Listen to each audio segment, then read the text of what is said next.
Novel کے 10 منتخب اقتباسات 1. It is never too late to be wise. 2. For sudden joys, like griefs, confound at first. 3. All my sorrows, all my sufferings, seem to be forgotten. 4. Redemption from sin is greater than redemption from affliction. 5. Thus fear of danger is 10,000 times more terrifying than danger itself. 6. I can make my life livable. If I cannot make it perfect, I can make it comfortable. 7. I learn to look more upon the bright side of my condition, and less upon the dark side. 8. All evils are to be considered with the good that is in them, and with what worse attends them. 9. Thus, my first attempt to do myself justice, and the satisfaction I might have enjoyed in the fond repetition of my sorrows, was still a long way off.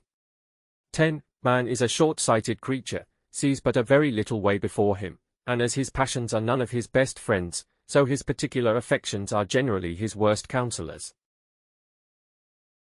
अगर आपको ये video पसंद आई हो तो video को like और हमारे channel को सब्सक्राइब ज़रूर कीजिएगा। इस इनायत पर हम आपके बेहद ममनून होंगे।